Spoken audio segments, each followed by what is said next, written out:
আসসালামু আলাইকুম। কেমন আছেন সবাই? আলহামদুলিল্লাহ আমরা কিন্তু পরিবার পরিজন নিয়ে ভালো আছি। তো কাছে দূরে দেশে এবং দেশের বাইরে যে যেখান থেকে আমার ভিডিওটি দেখা শুরু করেছেন, তো আশা করি সবাই ভালো আছেন। আলহামদুলিল্লাহ আমরাও কিন্তু ভালো আছি। তো যারা আমার ভিডিওটা দেখা শুরু করেছেন প্লিজ একটি লাইক দিয়ে দিবেন। আপনার একটি লাইক কিন্তু আমার কাছে খুবই মূল্যবান। তো আজকে রান্না বাড়া দিয়ে কিন্তু ভিডিওটা শুরু করলাম। তো এখানে কিন্তু আমি আর কি উস্তে ভাজি করে নিতেছি। তো উস্তে ভাজিটা কিন্তু না খুব আর কি সুন্দর করে মাশাল্লাহ করতে পারি, আর খেতেও কিন্তু কোনো তিতা হয় না, তিতা ছাড়া একবারে। তো খুব সুন্দর করে কিন্তু ভাজিটা করে নিলাম। এই যে এখন কিন্তু ভাজিটা আর কি নামায় রাখবো। তো এরকম ভাজি দিয়ে কিন্তু আমার মেয়েরা ভাত খেতে খুবই পছন্দ করে। বিশেষ করে আমার বড় মেয়ে কিন্তু উস্তে ভাজিটা খুবই খুবই পছন্দ করে। তো ছোটো মেয়েও দেখি এখন একটু একটু খায় আর কি, বলে যে তিতা লাগে না। এই তো আমার ভাজিটা কিন্তু আমি একটা বাটিতে বেড়ে নিলাম। তো খেতেও কিন্তু বেশ মজা হয়েছিল। তো আর এদিক দিয়ে কিন্তু আবার পুঁই শাকও রান্না করব শিং মাছ দিয়ে। তো আপনাদের কাছে যদি এরকম ভিডিও ভালো লাগে চাইলে কিন্তু আর কি আমার চ্যানেলটি সাবস্ক্রাইব করে রাখতে পারেন, নোটিফিকেশন অন করে রাখবেন যাতে ভিডিও ছাড়ার সাথে সাথে আপনাদের কাছে পৌঁছে যায় এবং মূল্যবান সময় বের করে দেখে নিতে পারেন। আর যারা এই কাজটি করে নিয়েছেন তাদেরকে অসংখ্য ধন্যবাদ। তো তরকারি রান্নাটা কিন্তু শেষের দিকে, তো মাছ দিয়ে দিলাম আর কিছু ধনিয়া পাতা দিয়ে দিব আর কি। তো শিং মাছ দিয়ে কিন্তু পুঁই শাকের তরকারি খেতে বেশ ভালোই লাগে।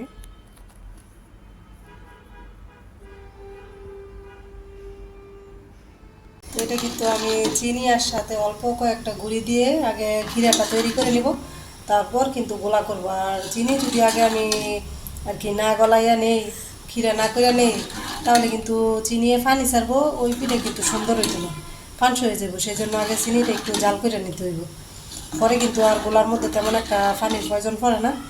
সেজন্য আমি আগে ক্ষীরাটা তৈরি করব, তারপর কিন্তু গোলা গুলব।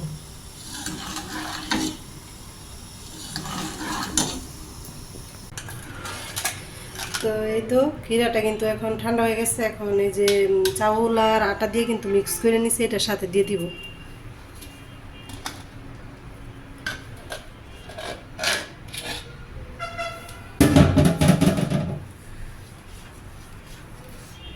লাগলে পরিমাণ মতো পানিটাও দিব।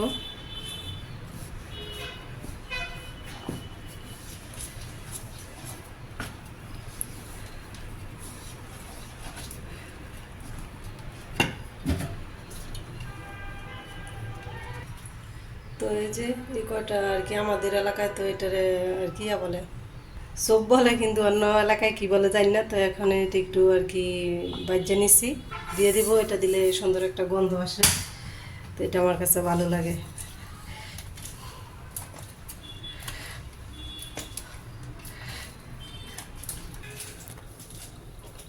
এই তো গোলাটা কিন্তু একবারে রেডি, এখন শুধু বানাবো।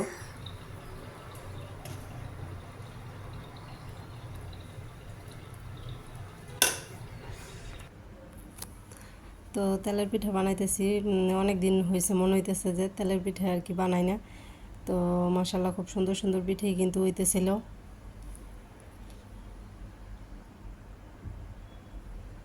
তো এই তো আরও একটা পিঠা দিয়ে দিতেছি। তো এরকম করে কিন্তু এক এক করে পিঠা কয়েকটা বানাই নিব। তো আমার মেয়ে বলতেছিল খুব বেশি একটা খাবে না, দুই একটা খাবে। তো গোলা রেখে দিব, পরে যখন খাবে তখন হয়তো বা ফ্রিজ থেকে বের করে একটু আগে বের করে রাখবো, পরে বানাই দিলে আবার খাইবো আর কি।